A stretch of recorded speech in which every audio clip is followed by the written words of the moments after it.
This week on the Retirement Quick Tips podcast, I'm sharing with you some of the top regrets from retirees from my own experience working as a financial advisor directly with clients for the last 17 years, as well as from surveys and research on the actual lived experiences of retirees today. Now, it's good to own different investments in different places, and you're supposed to diversify into real estate, maybe get a rental property or a vacation home, right? Well, maybe not. One of the complaints that I hear most often from my clients is that as they transition into retirement from their working years, they have too many complexities. They have assets and accounts in different places. Sometimes we're having to go back to an old employer that they worked at 20 years ago because they never bothered. They just got too busy, rolled over those assets and consolidated. They never did that. So we end up at retirement. It's a great time to take inventory of all of your assets, accounts, and what you own, also your debts, and ideally prior to that. But I find that many of my clients are most motivated to do this at retirement because they realize that, like, I don't want to have all these accounts in different places. I don't need 3 different bank accounts at 3 different institutions. I see people doing things like, oh, well, I'm going to open this brand new online bank account because I'm getting this excellent teaser rate on $10,000 of savings. I see this actually more often with younger people, and I have to bite my tongue because I'm like, really?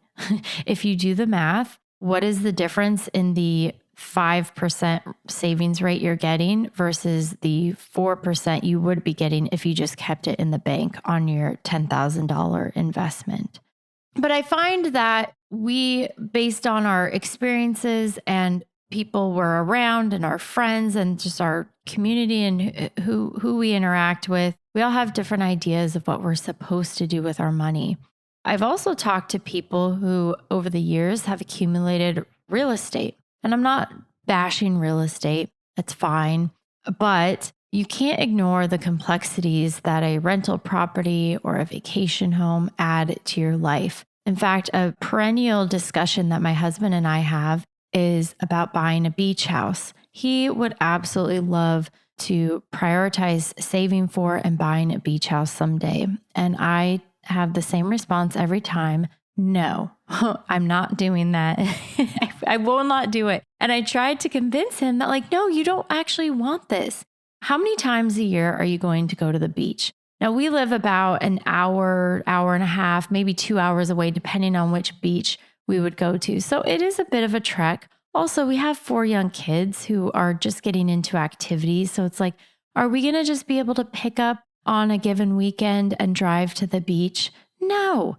We've got volleyball and choir and piano lessons and basketball. And it's like, no, that's not going to happen. And if you fast forward maybe 20 years when all of our kids are out of the house and hopefully out of the house, then are we going to buy a beach house then? It's like, no, I don't want that. I don't want to have a property where I'm far away. Are we going to rent it out? So, there's all these complexities that you have to consider and go through. And I'm not saying that having a beach house or a vacation house is a bad thing, but you want to make sure that you're investing in these things and buying them for the right reasons, and you're actually going to use them enough or benefit from them enough financially that it justifies the costs and the headaches associated with that. And I'll tell you, the reality of the situation is, especially once clients get into their 70s and older, they do not want to own real estate anymore. They don't. I have so many clients that had rental properties or have and are actively trying to unwind those. And guess what? The way the tax system works, if you're not going to roll it into another property, so if you get into real estate, you better like it and you better stay there. Otherwise, you're going to have a big tax bite.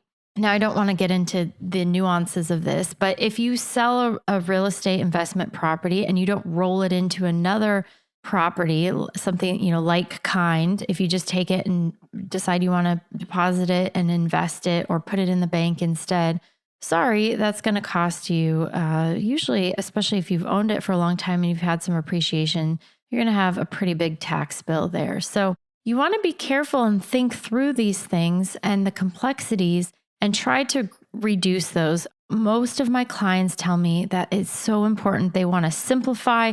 They want to simplify their bank accounts, their investments, their assets. They don't want to have all these different assets in different places. So you want to think that through both before you make big decisions, but as you're approaching retirement, what assets do I need to consolidate? What assets do I need to unwind completely? And think through that before you're 80 years old and you've decided that you're done with it altogether.